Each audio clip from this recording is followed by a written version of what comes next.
Beaucoup. Bonjour à tout le monde. Donc moi aussi, mes diapos sont en anglais, j'en suis désolé. Mes conflits d'intérêts potentiels, donc mes liens avec l'industrie pharmaceutique, vous devez les connaître. Alors en ce qui concerne les infections à pyocyaniques, en particulier chez les malades soumis ou nécessitant une ventilation mécanique prolongée, comme vous le savez, c'est malheureusement un germe à la date d'aujourd'hui qui est fréquemment en cause. J'ai choisi de vous montrer cette étude parce que c'est une étude observationnelle conduite à l'échelon européen avec une participation des équipes françaises importante. Et vous voyez que, aussi bien dans le cadre des pneumonies acquises à l'hôpital que des pneumonies sous ventilation mécanique, eh bien, dans les deux situations, Pseudomonas aeruginosa, c'est entre 16 et 17% des cas. Donc c'est un vrai problème, et c'est d'autant plus un problème que la mortalité de ces infections, alors la mortalité totale, reste élevée, 38%, donc dans cette étude-là. L'agenda de ma présentation, je voudrais avec vous aujourd'hui revoir 3 points. La sélection du traitement initial. Est-ce qu'on peut finalement améliorer les modalités de ce traitement antibiotique quand l'agent de l'infection est identifié, et le problème, qui est notre problème, vous le savez, probablement le plus important, c'est comment désescalader, et en particulier, est-il possible dans cette situation très particulière d'une infection à Pseudomonas aeruginosa, est-ce qu'il est possible rapidement de revenir à une monothérapie? La sélection du traitement initial. Alors, vous le savez, il y a probablement 3 règles à respecter.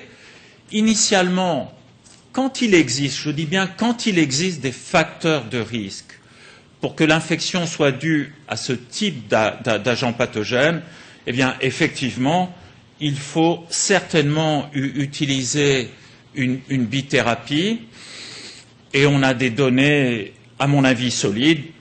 Par exemple, dans l'étude de nos collègues espagnols, 183 épisodes d'infections bronchopulmonaires bien documentés sur le plan microbiologique, dus à Pseudomonas aeruginosa. Et vous voyez, c'est le résultat principal de l'étude, si on regarde la proportion de patients qui vont recevoir un traitement approprié d'emblée, vous voyez que quand on utilise une combinaison de 2 antibiotiques, cette proportion est 90%, et que quand on utilise simplement une bêta-lactamine, pourtant à spectre très très large, ce taux tombe à moins de 60%. Cette différence est bien sûr hautement significative, et possiblement, même si le P est à 0,09, possiblement ça impacte la mortalité. Alors, bien sûr, la question se pose de savoir si on décide de faire une bithérapie, s'il faut utiliser un aminoglycoside ou une fluoroquinolone.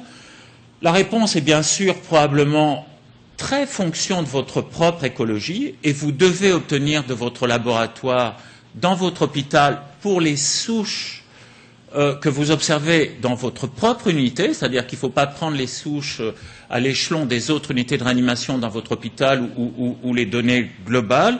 Il faut vraiment redescendre à l'échelon de votre propre unité pour pouvoir répondre à cette question. Mais on a quand même, à l'échelon national, beaucoup d'arguments en faveur du choix d'un aminoglycoside plutôt d'une fluoroquinolone. Ce sont les données de l'EARS. Et vous voyez par exemple qu'en France, en ce qui concerne les aminoglycosides, pour les souches de Pseudomonas aeruginosa, le taux moyen de résistance aux aminoglycosides est de l'ordre de 10 à moins de 25%, et pour les fluoroquinolones, on passe en couleur rouge, avec un taux qui augmente de façon très importante pour passer au-dessus de 25%. Donc voilà, en fonction de ça, le choix d'un aminoglycoside en association à la bêta-lactamine apparaît, sauf données locales allant dans le sens contraire, la meilleure solution. Vous savez aussi que, et c'est la 2e règle, qu'il faut, pour ce qui concerne le choix de la bêta-lactamine, ne jamais réutiliser celle qui a pu être prescrite dans les jours, dans les 15 jours ou dans les 3 semaines précédentes chez le même malade. Et j'ai choisi de montrer le travail fait par Jean-Louis dans le service, mais il y a d'autres travaux qui ont montré exactement la même chose. C'est un travail très très simple. 135 épisodes d'infection bronchopulmonaire sous ventilation mécanique due à Pseudomonas aeruginosa, et Jean-Louis a regardé simplement quelle était la proportion de souches qui seraient résistantes à l'imipenem, à la ceftazidime et à la ciprofloxacine en fonction du fait que cet antibiotique-là avait été prescrite aux patients dans les 15 jours précédents. Et vous voyez, par exemple, pour l'imipenem, et c'est vrai aussi pour la cefta et la cipro, si le patient a reçu ces antibiotiques, pour l'imipenem, c'est un peu plus de la moitié des souches qui vont maintenant être résistantes à l'imipenem, contre un taux de base inférieur à 17%. Donc c'est une règle de bon sens, mais qu'il faut savoir respecter. Donc avant de choisir pour cette infection nosocomiale quelle bêta-lactamine vous allez utiliser, je vous en prie, regardez les bêta-lactamines qui ont déjà été utilisées chez ce patient-là.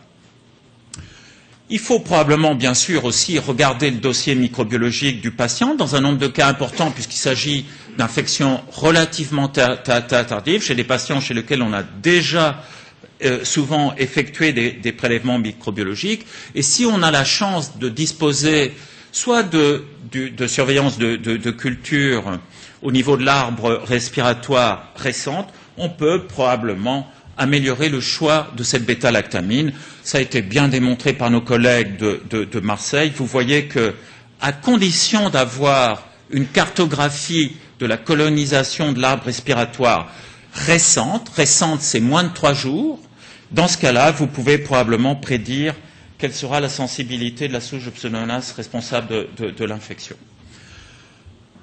Le deuxième chapitre de ma présentation, c'est l'optimisation, l'amélioration des modalités du traitement antibiotique en cas d'infection due à ce type de bactéries. Et vous le savez, non seulement la sélection de l'agent anti-infectieux ou des agents anti-infectieux est importante, mais bien sûr les doses qu'on va utiliser et les modalités d'administration, et c'est toute la problématique de la pharmacocinétique de ces agents anti-infectieux et de leur pharmacodynamie. Alors c'est très schématique, mais il est habituel de distinguer des antibiotiques concentration dépendants, c'est-à-dire dont l'efficacité, la bactéricidie, sera dépendante de la relation entre le pic de concentration ou l'air sous la courbe et la CMI de cet antibiotique sur le germe responsable. C'est le cas bien sûr des aminoglycosides et des quinolones. Donc, comme ça a été dit précédemment, la façon dont on va utiliser, par exemple, l'amicacine va impacter l'efficacité. Et vous savez que ce n'est pas très simple. Là encore, c'est un travail que vous avez déjà vu présenté dans le cadre de ce congrès, à ma connaissance, plusieurs fois. Il y a 2 messages importants. Premièrement, même en utilisant des doses fortes de l'ordre de 20 à 25 mg kg, dans un nombre de cas important, on va se retrouver en dessous des concentrations qu'on souhaite obtenir, c'est-à-dire au moins 8 à 10 fois la CMI de l'agent pathogène. Et le deuxième message qui est important, c'est que si on obtient cette cible de pharmacocinétique, eh bien, on améliore probablement le pronostic des malades, montré par exemple dans le cadre de ce travail. Ces données sont relativement fragiles. Il ne s'agit pas d'études randomisées, mais elles montrent que quand même, probablement, en faisant attention à la pharmacocinétique et à la pharmacodynamie, on peut avoir un bénéfice clinique dans le cadre du traitement de ces infections. En ce qui concerne les pénicillines et les carbapénèmes, là encore de façon probablement schématique, mais probablement vrai en pratique quotidienne, le paramètre le plus important est le temps au-dessus de la CMI de l'antibiotique sur l'agent pathogène, et probablement dans le cadre des infections auxquelles nous sommes confrontés, en particulier dans le cadre des bronchopneumonies nosocomiales sous ventilation mécanique, il faut probablement couvrir la totalité du temps entre 2 doses, au moins 80%. Alors bien sûr, vous le savez, on peut améliorer ce temps au-dessus de la CMI en fonction des modalités d'administration. Et par exemple, si on utilise une dose relativement faible d'une bêta-lactamine, par exemple 500 mg, et qu'on perfuse cette quantité d'antibiotiques sur un temps court, de l'ordre d'1 heure, on va avoir cette courbe de concentration dans le sang avec un pic relativement rapide et un pic élevé, mais un temps au-dessus de la CMI qui est probablement bas. On peut très facilement améliorer ce temps au-dessus de la CMI, tout simplement en utilisant la même dose, mais en prolongeant la durée de perfusion de l'antibiotique. Et vous voyez que c'est le cas sur cette courbe en rouge, même dose, perfusée sur 4 heures et non plus sur 1 heure. Vous voyez qu'il y a quand même potentiellement un certain nombre d'inconvénients dans ces modalités d'administration en perfusion prolongée. Premièrement, le pic de concentration, le pic de concentration n'est pas obtenu et donc on peut avoir un effet délétère sur la pénétration de l'antibiotique au niveau du site infecté. Et deuxièmement, de toute façon, on retarde le moment auquel l'antibiotique atteint une concentration au-dessus de la CMI. Et c'est pour ça que si vous utilisez ces modalités d'administration, il faut bien sûr les coupler initialement avec une dose de charge de façon à avoir un pic de concentration élevé immédiat et donc potentiellement une meilleure pénétration de l'antibiotique au niveau du site infecté et deuxièmement d'atteindre la CMI de l'antibiotique le plus rapidement possible, à la fois dans le compartiment sanguin mais bien sûr aussi au niveau du site infecté. Alors, vous savez que la pénétration des antibiotiques au niveau du poumon est un problème complexe, qu'on a des données basées sur des études méthodologiquement relativement faibles, puisqu'il n'est pas simple de déterminer la pharmacocinétique d'un antibiotique au niveau du parenchyme pulmonaire. Les données qu'on a sont en règle générale obtenues à partir de données sur des lavages alvéolaires avec des techniques de mesure des concentrations d'antibiotiques à partir de la dilution de l'urée. Ces données sont en plus souvent obtenues chez des sujets sains ou des malades peu malades. Il y a quelques études quand même qui ont été conduites chez des malades infectés avec des infections bronchopulmonaires sous ventilation mécanique. Vous voyez par exemple que pour le méropenem, si on peut obtenir des concentrations élevées avec une pharmacocinétique améliorée, par exemple en utilisant des perfusions continues de méropenem, on augmente significativement pour les infections à Pseudomonas le taux de succès, passant de 40% avec des perfusions courtes à 85% quand on utilise des perfusions continues avec une dose de charge. La pharmacocinétique des agents anti-infectieux est un problème complexe en réanimation. Vous savez qu'il est habituel de distinguer 3 situations cliniques. En vert, sur la partie gauche de la diapo, les patients, et c'est une proportion importante des cas chez ces patients développant des infections tardives, c'est-à-dire des patients qui ont une dysfonction rénale ou une atteinte hépatique. Dans ce cadre-là, très souvent, la clairance de l'antibiotique est diminuée, avec la possibilité d'atteindre des concentrations très élevées, donc actives, mais au prix potentiellement d'une toxicité augmentée, en particulier d'une neurotoxicité augmentée ou d'un impact sur les flores digestifs augmenté, et c'est préoccupant. Donc il faut obtenir les concentrations souhaitées, mais sans dépasser et atteindre des concentrations potentiellement toxiques. En bleu, c'est le groupe des patients qui auraient une fonction rénale normale, une fonction hépatique normale. Dans ce cadre-là, la pharmacocinétique est à peu près respectée et on peut prédire les doses, on peut savoir quelle dose il faut utiliser.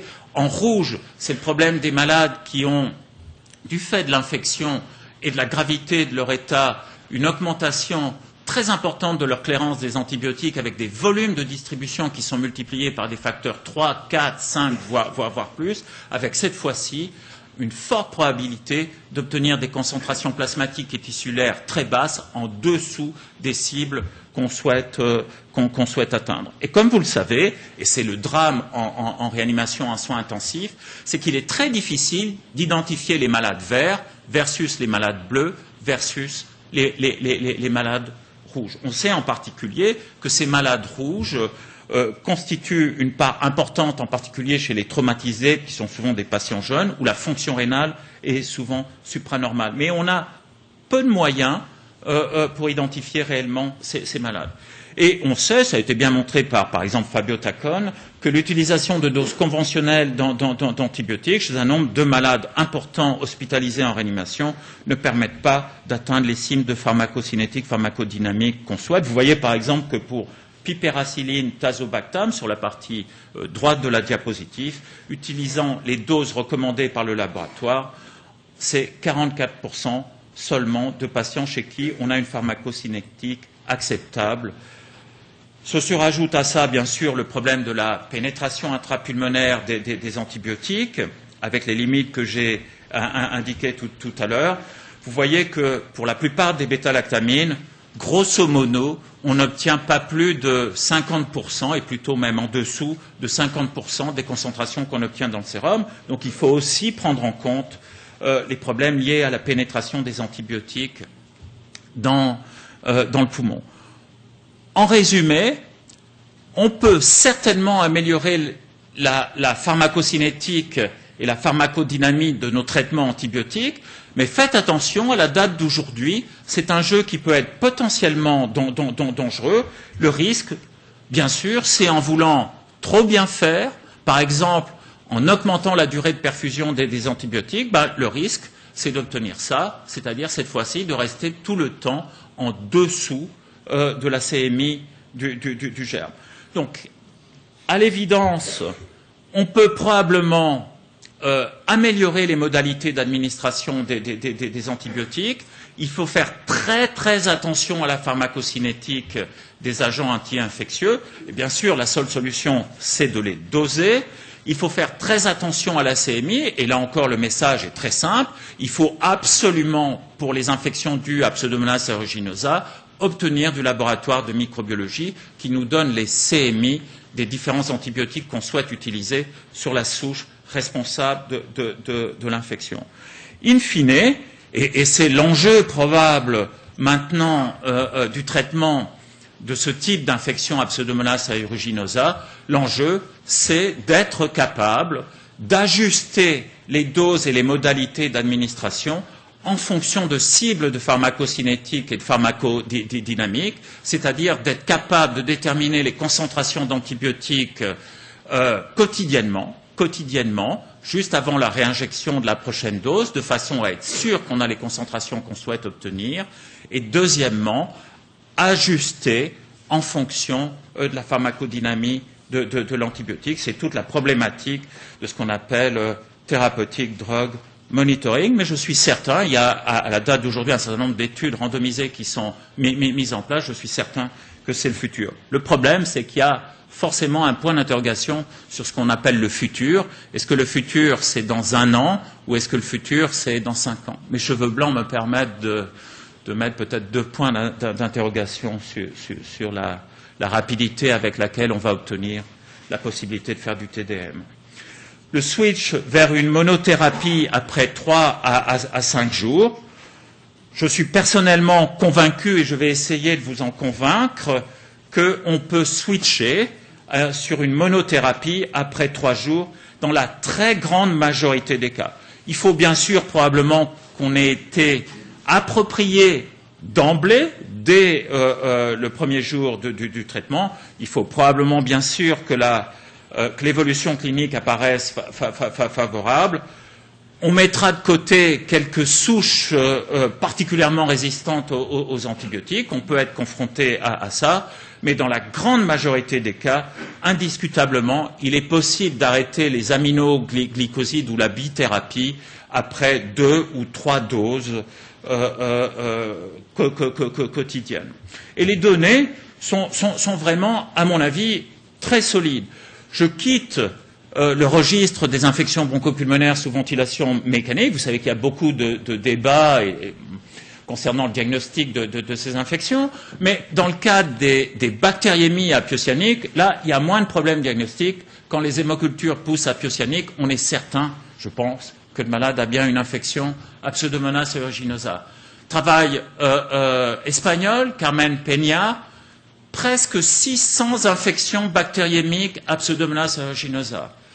Certes, c'est une étude observationnelle, mais ça constitue quand même, vous me l'accorderez, un collectif de patients relativement important.